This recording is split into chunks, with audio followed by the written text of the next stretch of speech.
دوستو پاکستان میں ایک واحد قوم وہ ہے جس سے مردم شماری کی کمپین کروا لو، الیکشن کمپین کروا لو یا بھل صفائی کروا لو، یہ بالکل خاموش رہے گی، یہ کچھ بھی نہیں کہے گی۔ اور 2-3 دن پہلے ہر جگہ ہر وقت ہر بندہ 2 سوال کر رہا ہے ایک دوسرے سے۔ پتہ ہے کون سا سوال ہے؟ پہلا سوال، اے ماسٹراں دا استاداں دا کی رول ہے۔ دوسرا سوال، اے استاداں تے ماسٹراں دا کی بنیا ہے۔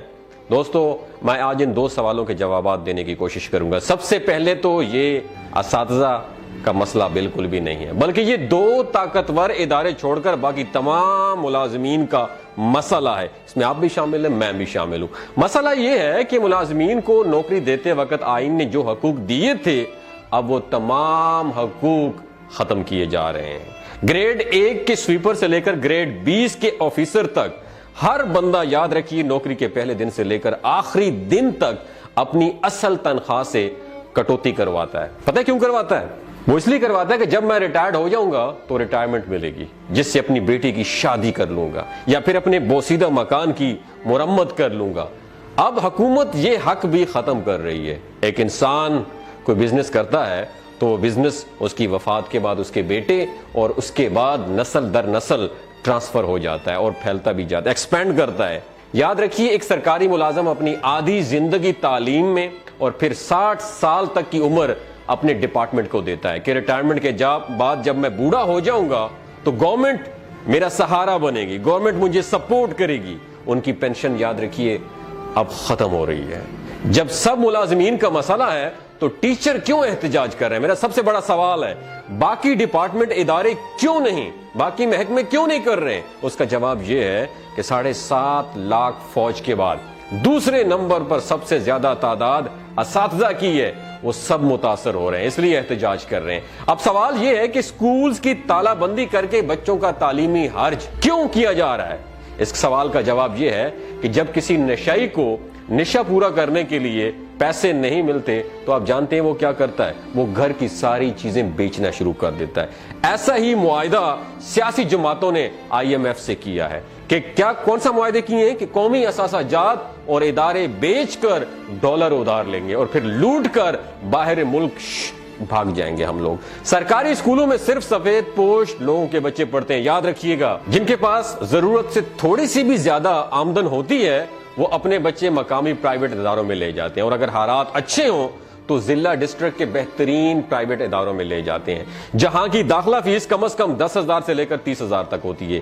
یہ باتیں میں فرضی کہانیاں نہیں بتا رہا ہوں، میں نے بھی ایک سرکاری جاب کی ہے، مجھے بھی پینشن مل رہی ہے، اور میں یہ اپنے لیے نہیں، میں تمام اساتذہ کے لیے چیخ رہا ہوں، تمام اداروں کے لیے چیخ رہا ہوں جن کی پینشن ختم ہو رہی۔ میں الحمدللہ اچھا خاصا کما رہا ہوں، پینشن نہ بھی ہو تو کوئی فرق نہیں پڑتا، لیکن ان کے لیے ضرور بولوں گا جنہوں نے ہمیں اپنے پاؤں پہ کھڑا کیا، جنہوں نے ہمیں جینا سکھایا۔ یاد رکھیے، سرکاری ملازمت کو، کچرا حکومت کو یہ ٹاسک دیا گیا ہے کہ سرکاری سکولز کو بیچ دو، پرائیویٹائز کر دو۔ ان کے انکار کے بعد ہم عوام میں جانے کے قابل نہیں رہیں گے۔ جاتے جاتے انہوں نے کیا کیا؟ یہ قانون پاس کروا دیا کہ نگران حکومت اپنے فرض الیکشن کروانے کے علاوہ ہر وہ کام کروا سکتی ہے جس کی پہلے آئین میں اجازت ہی نہیں تھی۔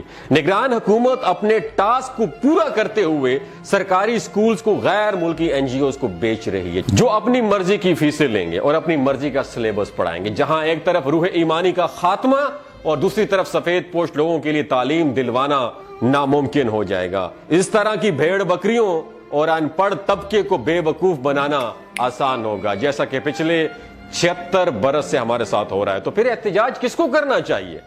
کیا تعلیم صرف ملازمین نے اپنے بچوں کو دلوانی ہے؟ اگر تو باقی عوام بھیڑ بکریاں ہیں تو پھر واقعی ماسٹران دا رولا ہے، اگر نہیں ہے تو یہ رولا آپ سب کا ہے، یہ رولا میرا ہے، اس رولے کو اپنا سمجھیے۔ یاد رکھیے دوستو، بلا شبہ کسی قوم کی ترقی کا راز اس کی علمی استعداد میں پنہاں ہوتا ہے، اور تعلیم کے میدان میں آگے بڑھنا اور قابل اور مخلص اساتذہ کے بغیر بالکل بھی ممکن نہیں ہے۔ بدقسمتی سے ہم تو اس راز کو نہ سمجھ پائے، لیکن اہل مغرب نے استاد کی اہمیت کو خوب جانا اور دل سے مانا ہے۔ اس کی ایک خوبصورت اور اچھی مثال میں آپ کے سامنے پیش کرنا چاہتا ہوں جو کہ مشہور دانشور میرے استاد محترم اشفاق احمد نے بتائی تھی۔ وہ بتاتے ہیں کہ جب میں اٹلی کے شہر روم میں مقیم تھا تو ایک بار اپنے جرمانہ بر وقت ادا نہ کرنے پر مجھے مجسٹریٹ کی عدالت میں پیش ہونا پڑا۔ جب جج نے مجھ سے پوچھا کہ جرمانے کی ادائیگی میں تاخیر کیوں کی تو وہ کہتے ہیں کہ میں نے بتایا کہ آئی ایم اے ٹیچر، میں ٹیچر ہوں اور کچھ دنوں سے مصروف تھا اس لیے جرمانہ ادا نہیں کر پایا۔ اس سے پہلے کہ وہ بتاتے کہ میں جملہ مکمل کرتا جج اپنی جگہ سے کھڑا ہو گیا اور بآواز بلند کہنے لگا۔ وہ جملہ پتہ ہی کون سا تھا؟ آپ نے دماغ کی کھڑکیوں کو کھول کے سننا ہے، میں یہ حکمرانوں کو ڈیڈیکیٹ کرنا چاہتا ہوں۔ وہ بتاتے ہیں کہ جج نے کہا کہ عدالت میں ایک استاد تشریف لائیں، a teacher is in the court. یہ سنتے ہی عدالت میں موجود سب لوگ اپنی نشستوں سے کھڑے ہو گئے۔ اس دن وہ بتاتے ہیں کہ مجھے معلوم ہوا ہے کہ اس قوم کی ترقی کا راز کیا ہے۔ دوستو یاد رکھیے گا، جو قومیں اپنے اساتذہ کی قدر نہیں کرتی وہ بربادی کا شکار ہو جاتی ہیں۔ اور یاد رکھیے ہمارا دشمن اور کوئی بھی نہیں ہے، ہمارا اپنا شمار بھی ہمارے دشمنوں میں ہے۔ اور دوسری بات یاد رکھیے، وہ جنگ انسان کبھی بھی نہیں جیت سکتا جس جنگ میں اس کا دشمن اس کا گھر کا آدمی ہو۔ تیسری بات یاد رکھیے، ہم کسی کی مدد کیا خاک کر رہے ہیں، ہم خود اپنی بربادی خود کر رہے ہیں۔ ہم کسی کی مدد نہیں کر سکتے، ہم اپنے دشمن خود ہیں۔ اگر آپ کو یہ ویڈیو اچھی لگی ہو، اپنے اساتذہ کو ڈیڈیکیٹ کرنے کے لیے اس ویڈیو کو زیادہ سے زیادہ شیئر کیجیے۔ آج وہ وقت آ گیا ہے، ان کے لیے آپ نے کھڑا ہونا ہے۔ ساری زندگی وہ آپ کے لیے کھڑے ہوئے۔ اور میرا ان لوگوں سے بھی ان لوگوں کے لیے ایک میسج ہے جو شاگرد ہیں، کسی بھی ڈپارٹمنٹ میں ہیں، کسی میں بھی ادارے میں، جب آپ کے سامنے استاد آئے گا نا، ہاتھ مت اٹھانا، ورنہ اللہ نے اس زمین پر لانے کے بعد استاد نے آپ کو اس مقام تک پہنچایا ہے۔ اگر اس استاد کے سامنے آنکھوں میں آنکھیں ڈال کے کھڑے ہو گئے اور اگر آپ کا ہاتھ اٹھ گیا تو یقین مانے آپ زمین دوز ہو جائیں گے، زمین بوس ہو جائیں گے۔ خیال رکھیے گا یہ گناہ کہیں آپ سے سرزد نہ ہو جائے۔ اپنے اساتذہ کے آپ کے سامنے آئیں تو ان کے پاؤں کو چھوئیے گا، کیونکہ انہوں نے آپ کو اس مقام تک پہنچایا ہے۔ اپنا اور اپنے ساتھ جڑے رشتوں کا خیال رکھیے گا۔ اللہ حافظ۔